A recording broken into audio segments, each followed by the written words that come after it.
আসছি পরবর্তী খবরে। নদীর চর থেকে অবৈধভাবে বালি চুরি, মুড়িগঙ্গার চর থেকে বালি কেটে চুরি, নদীতে জেগে উঠছে নতুন চর। কারাই বালি চুরি করছে, কাদের বিরুদ্ধে অভিযোগ উঠছে, কি ঘটনা, আরো বিস্তারিত জানবো। আমাদের সঙ্গে বিশ্বজিৎ হালদার আমাদের প্রতিনিধি রয়েছে। বিশ্বজিৎ, কাদের বিরুদ্ধে এই চর বালির নদীর চর থেকে অবৈধভাবে বালি চুরির অভিযোগ উঠছে? হ্যাঁ দেখো, কিছু অসাধু ব্যবসায়ী কিন্তু এই কাজের সঙ্গে জড়িত রয়েছে এবং স্থানীয় বাসিন্দাদের যেটা অভিযোগ, একদম শাসক দলের মদতপুষ্ট না হলে কিন্তু এইরকম কাজ করতে পারে না। যেটা ঘটনা, যেটা যে মুড়িগঙ্গা নদীর যে চর, নতুন চর, যে চরগুলি জেগে উঠছে ভাটার সময়, অর্থাৎ ভাটার সময় যে চরগুলি জেগে থাকে এবং সেই চর থেকে একদম দিনের আলোতে কিন্তু এবং একদম নৌকায় করে কিন্তু যন্ত্রচালিত নৌকায় করে কিন্তু একদম বালি কেটে নিয়ে আসা হচ্ছে মুড়িগঙ্গা চর থেকে এবং সেই বালি দেদার ভাবে নামখানার বিভিন্ন এলাকায় কিন্তু বিক্রি করে দেওয়া হচ্ছে চড়া দামে। একেবারে প্রশাসনের নজর এড়িয়ে কিন্তু এই কাজটা দিনের পর দিন করে যাচ্ছে।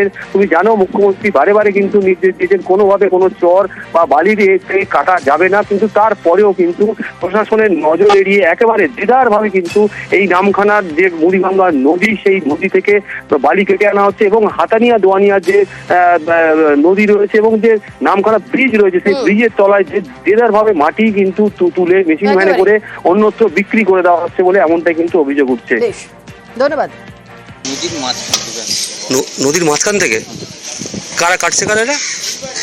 লোকাল লোক কাটছে। তাদের মালিক কে? ওই যে ওখানটা। নাম কি? আমি জানি না। এটা কোথায় নিয়ে যাওয়া হচ্ছে? কাছাকাছি লোকেদের বাড়ি বিক্রি করা হয়। বালি বিভিন্ন জায়গা থেকে যে চর কেটে নিয়ে আসা হচ্ছে নামখানায়, সেটা আজকে দীর্ঘদিন ধরে চলছে। প্রশাসনের সামন থেকে প্রত্যেকদিন যাচ্ছে আসছে, কিন্তু প্রশাসন অসহায়। শাসকের এতটাই চাপ যে প্রশাসনের কিছু করার চেষ্টা থাকলেও সে করতে পারছে না। শাসকের নিয়ন্ত্রণে যদি প্রশাসন চলে তাহলে কখনো এটা বন্ধ হওয়া সম্ভব না। বিএলআরও এবং পুলিশ প্রশাসনের কাছ থেকে আমরা জানবো, এখনো পর্যন্ত এই বিষয়ে আমাদের কাছে কেউ অভিযোগও করেনি, কিংবা ওই যে বালিটা কাটা হচ্ছে সেক্ষেত্রে আমাদের কাছে কোনো তথ্য নেই।